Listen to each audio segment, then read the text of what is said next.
ಏನು ಬ್ಯಾಂಕ್ ದರೋಡೆ ಪ್ರಕರಣ ಆಗಿದೆ. ಅತ್ಯಂತ ಆತಂಕಕಾರಿಯಾದಂತಹ ಒಂದು ಪ್ರಕರಣ.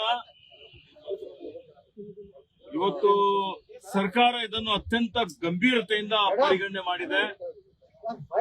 ನಾನು ನಿನ್ನೆ ಸಚಿವ ಸಂಪುಟದ ಸಭೆಯಲ್ಲಿದ್ದೆ. ನನಗೆ ಮಾಹಿತಿ ಸಿಕ್ಕ ತಕ್ಷಣ ನಾನು ಡಿಜಿ ಅವರಿಗೆ, ಎಡಿಜಿ ಅವರಿಗೆ, ಗೃಹ ಮಂತ್ರಿ ಅವರಿಗೆ ಅವರ ಗಮನಕ್ಕೆ ತಂದೆ.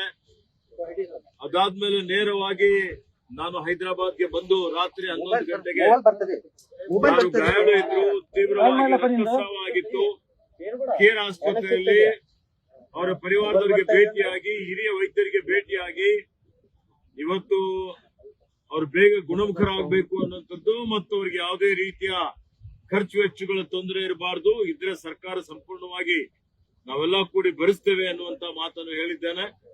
ಅದೇ ರೀತಿಯಲ್ಲಿ ಯಾರು ಇವತ್ತಿನ ದಿವಸ ದುಗ್ಲಗುಂಡಿ ಇಲ್ಲ, ನಮ್ಮ ಮಕ್ಕಳನವರು ಒಬ್ಬ ಯುವಕ ಇದರಲ್ಲಿ ಬೆಮೇಳ್ಖೇಡ ಯುವಕ ತನ್ನ ಜೀವ ಕಳ್ಕೊಂಡಂತದ್ದು ಅತ್ಯಂತ ಅತ್ಯಮೂಲ್ಯವಾದಂತ ಒಂದು ಜೀವ. ಇವತ್ತು ಅತ್ಯಂತ ದುಃಖದ ಒಂದು ಸಂಗತಿಯಾಗಿದೆ.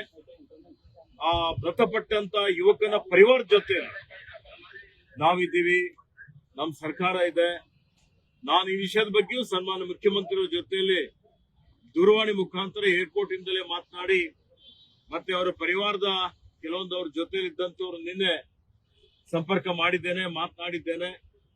ಅವರಿಗೆ ಏನು ಆ ಪರಿವಾರದವರಿಗೆ ಒಂದು ಪರಿಹಾರ ಕೊಡುವಂಥದ್ದು, ಅವರಿಗೆ ವಿಶೇಷ ಪರಿಹಾರ ಕೊಡಬೇಕು ಅಂತ ಹೇಳಿ ನಾನು ಮುಖ್ಯಮಂತ್ರಿ ಅವರಿಗೆ ಮನವಿಯನ್ನು ಮಾಡಿದ್ದೇನೆ. ಮತ್ತೆ ಸಮಾಜ ಕಲ್ಯಾಣ ಇಲಾಖೆ ವತಿಯಿಂದಲೂ ಅವರಿಗೆ ತತ್ಕ್ಷಣ ಪರಿಹಾರ ಕೊಡ್ಲಿಕ್ಕೆ ಸೂಚನೆಯನ್ನು ಕೊಟ್ಟಿದ್ದೇನೆ. ಜಿಲ್ಲಾಧಿಕಾರಿ ಅವರಿಗೆ ಹೇಳಿದ್ದೇನೆ. ಮತ್ತೆ ಅವ್ರಿಗೆ ಯಾರಿಗಾದ್ರೂ ಒಬ್ಬರಿಗೆ ಅವರ ಪರಿವಾರದವರಿಗೆ ಒಂದು ಸರ್ಕಾರಿ ಉದ್ಯೋಗ ಕೊಡುವಂತದಕ್ಕೆ ಮುಖ್ಯಮಂತ್ರಿ ಅವರಿಗೆ ವಿನಂತಿಯನ್ನು ಮಾಡಿದ್ದೇನೆ.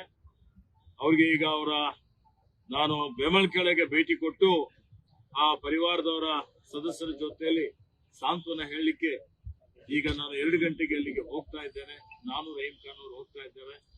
ಮತ್ತು ಸರ್ಕಾರದ ವತಿಯಿಂದ, ಈ ಪೊಲೀಸ್ ಇಲಾಖೆ ವತಿಯಿಂದ ದುಷ್ಕರ್ಮಿಗಳು ಅವ್ರು ಯಾರೇ ಇರಲಿ, ಎಲ್ಲೇ ಅಡಗಿರ್ಲಿ, ಆ ದುಷ್ಕರ್ಮಿಗಳಿಗೆ ಬಂಧಿಸಿ ಅವ್ರಿಗೆ ಅತ್ಯಂತ ಕಠಿಣವಾದಂತ ಒಂದು ಅವರಿಗೆ ಶಿಕ್ಷೆ ಕೊಡುವಂತ ಕೆಲಸ ಪೊಲೀಸ್ ಇಲಾಖೆ, ನಮ್ಮ ಸರ್ಕಾರ ಮಾಡ್ತದೆ. ಇವತ್ತು ಪೊಲೀಸ್ ಇಂಟೆಲಿಜೆನ್ಸ್ ಬಲವರ್ಧನೆ ಮಾಡುವಂಥದ್ದು, ಇನ್ನೂ ಇವತ್ತು ಪೊಲೀಸ್ ಇಲಾಖೆಯಲ್ಲಿ ಸುಧಾರಣೆ ಮಾಡುವಂಥದ್ದಕ್ಕೆ ಮುಂದೆ ಕ್ರಮ ತೆಗೆದುಕೊಂಡು ಇಂಥ ದುಷ್ಕೃತ್ಯಗಳು ನಡೆದ ರೀತಿ ನೋಡಿಕೊಳ್ಳುವಂಥದ್ದಕ್ಕೆ ನಾವೆಲ್ಲ ಮುಂದೆ ಅದನ್ನು ಮಾಡ್ತೇವೆ ಅನ್ನುವಂಥ ಭರವಸೆಯನ್ನು ಬೀದರ್ ಜಿಲ್ಲೆ ಜನರಿಗೆ ಕೊಡ್ಲಿಕ್ಕೆ ಇಷ್ಟ.